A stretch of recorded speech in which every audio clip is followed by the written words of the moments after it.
گم ہوا ہے، بیٹا گم ہوا ہے، میری شرم ہو یا گم نہیں ہوئی کہ میں بے پردہ ہو جاؤں. آپ دیکھ لو، یہی مقصد ہے نکاح کا. نکاح سے عورت پردے میں آ جاتی ہے، اور جس عورت کا مرد نہیں گویا وہ بغیر پردے کے ہے. اس لیے زیادہ تر نکاح والی عورتیں بچی ہوئی ملے گی، مگر بے نکاح والی عورتیں بہت کم بچی رہتی، لیکن ان کے سر پر کوئی نہیں. اسی لیے شریعت اسلام نے نکاح کا حکم دیا اور زنا سے بچنے کا حکم دیا.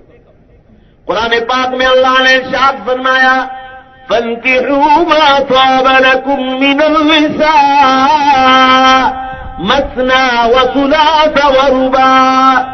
تم نکاح کر لو، ایک عورت سے، دو عورت سے، تین سے، چار سے کر لو، بس یہاں تک کی اجازت ہے. مگر آگے کتنی کڑی شرط لگائی معلوم ہے؟ وَإِنْ خِفْتُمْ أَلَّا تَعْدِلُوا فَوَاحِدَةً. ذرا اس آیت کو سمجھو. اللہ کیا کہا؟ اگر دو عورت میں یا تین عورت میں یا چار عورت میں برابری نہیں کر سکو گے، تمہیں ڈر لگتا ہے تو فرما پھر ایک ہی سے نکاح کرو. اگر ایک عورت سے زیادہ محبت رکھے اور دوسری کو لٹکا کے رکھے، یا تین ہے دو کے ساتھ اچھا رکھے نے دو ایک کو لٹکا کے رکھے. حضرت مولانا اشرف علی صاحب تھانوی نور اللہ مرقدہ کو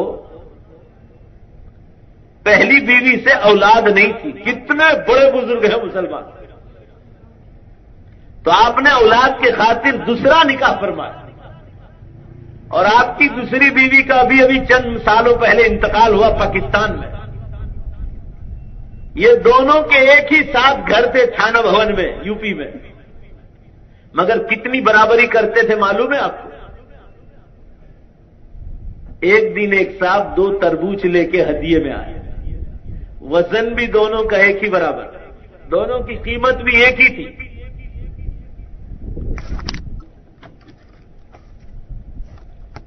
اگر میں اور آپ ہوتا تو کہتے کہ بھائی ایک خدیجہ کو دے دو، ایک عائشہ کو دے دو، وزن بھی ایک ہے، قیمت بھی ایک ہے.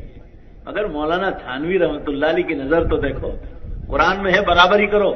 کیا کیا معلوم ہے؟ دونوں کو برابر حصہ کیا، اور دونوں میں سے ایک ایک حصہ ایک ایک گھر میں دیا. کسی نے پوچھا حضرت وزن بھی ایک تھا، قیمت بھی ایک تھی، ایک ایک دے دیتے، بات ختم ہو گئی، برابر ہو گئی. تو حضرت نے کیا جواب دیا؟ اللہ کے بندے، تو نے چیر کر دیکھا ہے، ہو سکتا ہے ایک میٹھا اور ایک پھیکا ہو، اور کہیں اللہ سب معاملے میں مجھے چھوڑ دے اور اسی معاملے میں پکڑ لے کہ ایک کو میٹھا دیا تھا اور دوسری کو پھیکا دیا تھا. ہو سکتا ہے اللہ کے اسی میں پکڑ ہو جائے. بھائی ذرا زور سے بولو نا، بات سمجھ میں آ رہی نا؟ یہ اللہ کا ڈر تھا ان حضرات کے. شریعت ہر معاملے میں وہ دیکھتے تھے. ہم لوگ تو نماز روزے میں شریعت دیکھتے ہیں، باقی جو چاہے کرو، اللہ اللہ خیر سے کرو.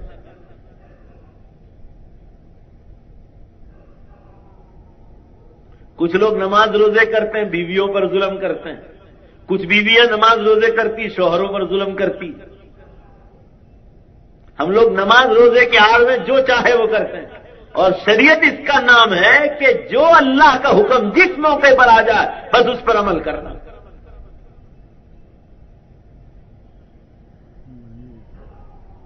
شریعت نے تو کہا سفر بھی برابر کرواؤ. ایک کو بمبئی لے جاؤ تو دوسری کو بھی بمبئی لے جاؤ. ایک کو 1000 روپے کا 5000 کا جوڑا دیا تو دوسری کو بھی 5000 کا جوڑا دیا. ہر معاملے میں برابری کا حکم ہے. مگر قرآن نے آگے کہا اگر دونوں میں انصاف نہ کر سکو تو پھر ایک ہی کرو. نکاح کا حکم دیا. اور یہ کیوں؟ تاکہ آدمی زیناکاری سے بچے. کتنے لوگ ایسے شادی کرنے کے بعد بھی زیناکاریاں کرتے ہیں. تو ہم ان کو کہتے ہیں کہ اللہ کے واسطے زیناکاریاں بند کرو. چاہے تو شادیاں کر لو 4، تم کو شریعت اجازت دیتی، مگر اللہ کے واسطے سماج گندا نہ کرو. اور یہ کوئی چھوٹا موٹا گناہ ہے جس کو لوگ کچھ سمجھتے نہیں. قرآن پاک میں فرمایا لا تقربوا الزنا انه كان فاحشا. زنا کے قریب بھی نہ جاؤ، وہ بہت گندی چیز ہے. وساء سبیلا، بہت برا راستہ. ابھی ایک دیندار عورت، اتنی دیندار عورت زہر پی کر مر گئی. کیوں معلوم ہے؟ اپنی جوان بیٹی کو رات کو اپنے ہی گھر میں وہ زنا کر کے اس نے دیکھ لیا.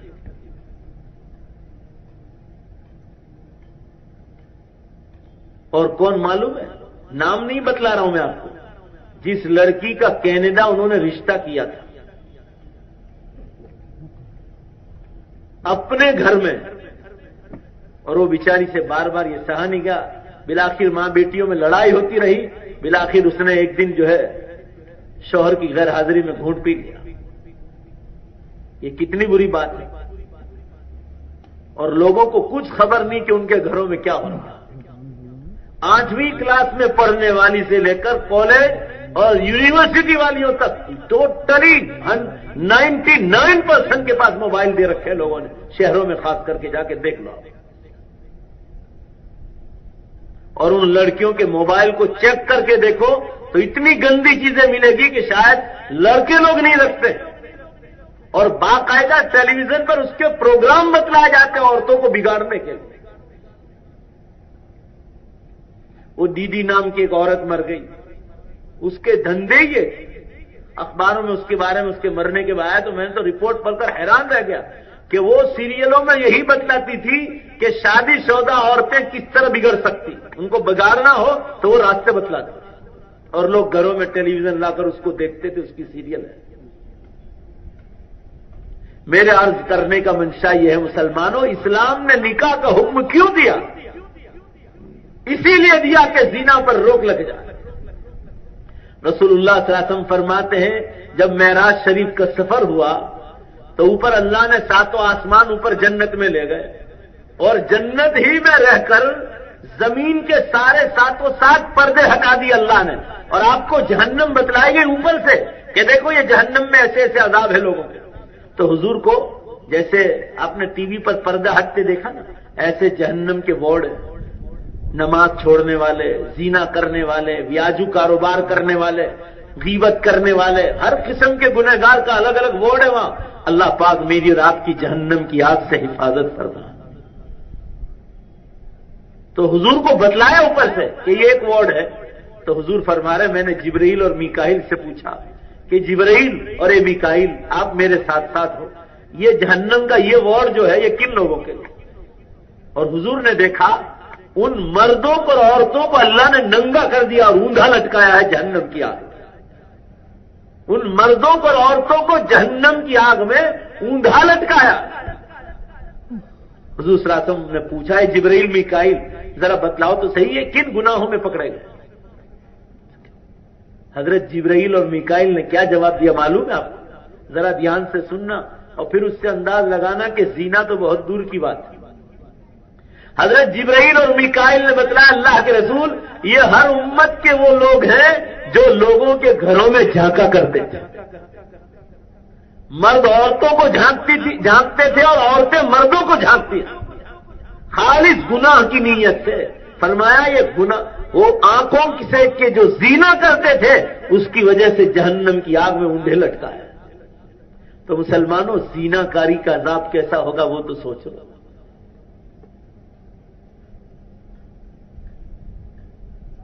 اسی لیے قرآن پاک میں اللہ نے ارشاد فرمایا جلدی سے نکاح کر لو۔ مشکات شریف کی کتاب النکاح میں پہلی حدیث ہے یا معاشر الشباب،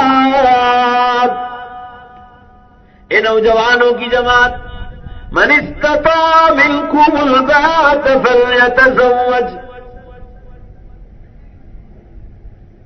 جب تم میں شادی کرنے کی طاقت آ جائے، عورت کا خرچہ اٹھانے کی طاقت آ جائے تو فرمایا فلیتزوج، جلدی سے شادی کر لو۔ بھئی شادی کا فائدہ کیا ہے؟